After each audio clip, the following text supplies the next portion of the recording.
खुशहाल नगर के जंगल में पक्षी खुशी खुशी रहते थे। टुनटुनी चिड़िया का पति शंभू कबूतर कालू कौवे की कॉफी शॉप में काम करता था। एक दिन जब शंभू शॉप की सफाई कर रहा था, कालू कौवा वहां पहुंच जाता है। क्यों रे हरामखोर, तुझे दिखाई नहीं देता कितनी गंदगी पड़ी है? तुझे चर्बी चढ़ गई है। जब तुझे काम से निकाल दूंगा तब तुझे समझ में आएगा। बेटा, एक दिन में तेरी सारी चर्बी उतर जाएगी। मालिक, मैंने तो हर जगह अच्छे से सफाई की है। एक तो गलती करता है, ऊपर से जुबान लड़ा रहा है। ठहर जा, मैं तेरी सारी चर्बी अभी उतार देता हूँ। कालू कौवा शंभू को पीटने लगता है। मालिक, मत पीटिए मुझे, अभी फिर से सफाई कर देता हूँ। शाम को जब काम खत्म करके शंभू घर आया तो चेहरा उदास देखकर टुनटुनी उससे पूछती है, क्या हुआ जी, चेहरे पर 12 क्यों बजे हैं? आज मालिक ने फिर से डांटा है क्या? हाँ टुनटुनी, वो काला कलूटा ऐसा दिखता है जैसे कई दिनों से उसने नहाया नहीं हो, और बात करता है सफाई की। चाहे मैं कितना भी सफाई कर दूं शॉप की, उसे हर जगह गंदा ही दिखाई देता है। हर रोज तो मुझे केवल डांटता था, पर आज तो उसने मुझ पर हाथ भी उठा दिया।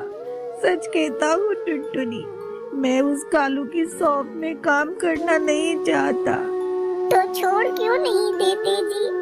क्या जरूरत है अपनी इज्जत गंवाकर ऐसी नौकरी करने की? छोड़ देता टुनटुनी, पर इतनी जल्दी दूसरा काम नहीं मिलेगा। देश में इतनी बेरोजगारी है, एक काम छोड़ता है तो 10 लाइन में लगे होते हैं।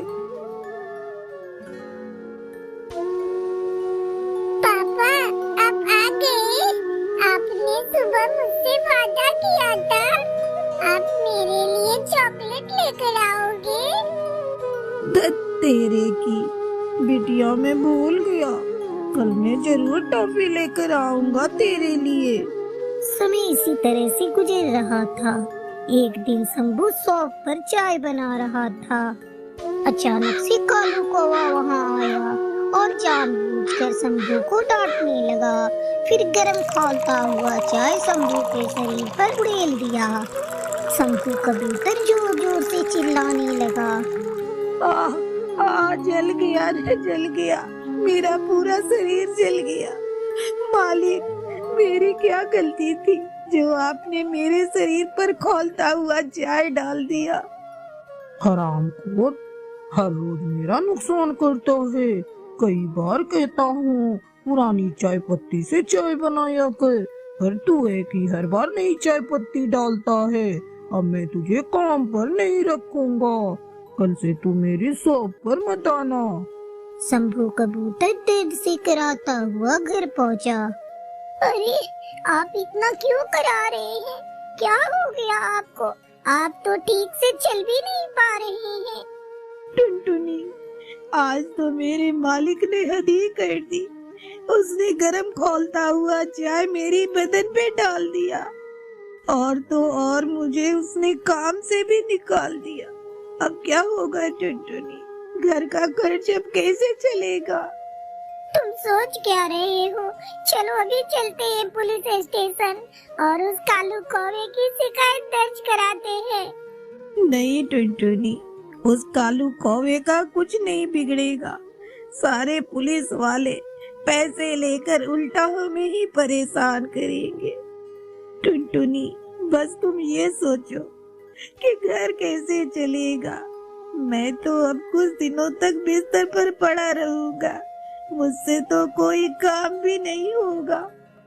तुम बेकार में ज्यादा सोच रहे हो। अभी काम करने की क्यों सोच रहे हो? तुम्हारा पूरा शरीर जला हुआ है, अभी तुमसे कोई काम नहीं होगा।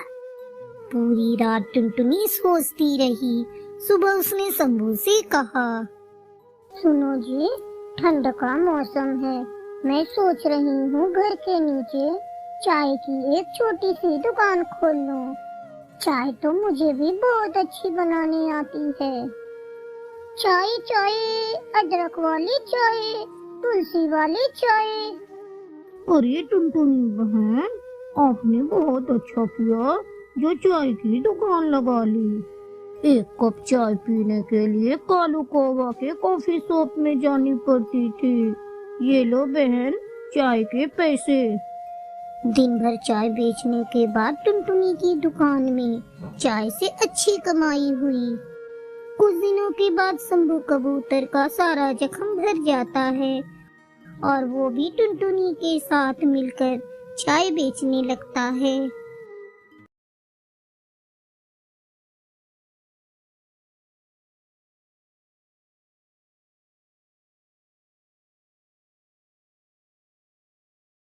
ढोलकपुर के जंगल में टुनटुनी चिड़िया अपने दो बेटों के साथ रहती थी। बड़ा बेटा कालू बहुत ही आलसी था और छोटा बेटा रामू बहुत ही मेहनती था। जब टुनटुनी के दोनों बेटे बड़े हुए तो एक दिन उसने अपने बेटों को अपने पास बुलाया और कहा, बेटा, अब मेरी उम्र हो चुकी है, अब मुझसे ज्यादा काम नहीं हो पाता।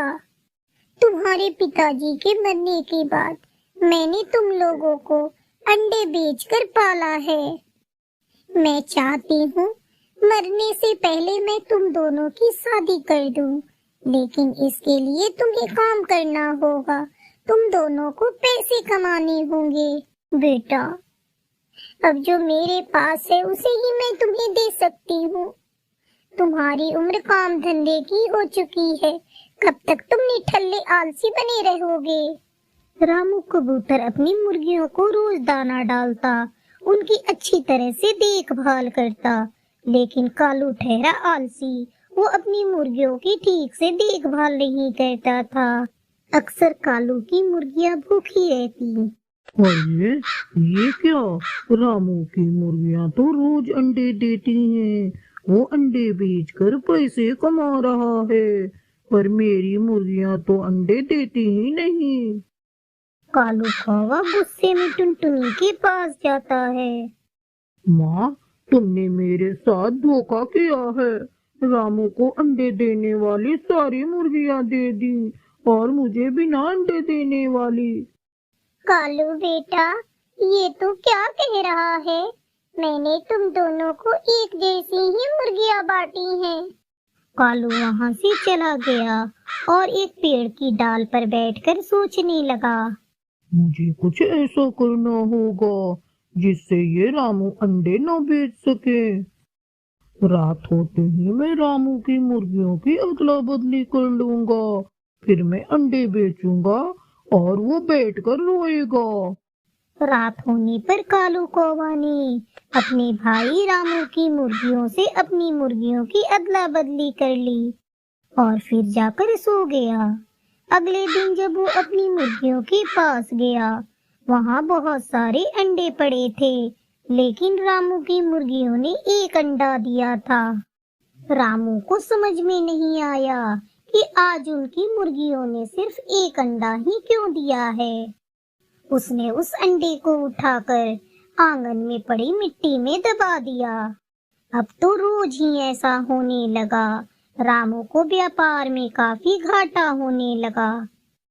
धीरे धीरे समय गुजरने लगा। एक दिन जब रामू अपने आंगन में अंडे को दबा रहा था, तभी एक परी ने उसे देख लिया। ऐ मेरी जादुई छड़ी, इस घर के आंगन में अंडे की खेती हो जाए। अगले दिन जब टुनटुनी अपने आंगन में आई, तो वो खुशी से चिल्लाने लगी, अरे ओ रामू बिटुआ, जल्दी यहाँ आ, ये देख हमारे आंगन में अंडे की खेती हुई है। अब रामू रोज अंडे को तोड़ता और बाजार में बेच देता। धीरे धीरे उसके पास बहुत सारे पैसे जमा हो गए।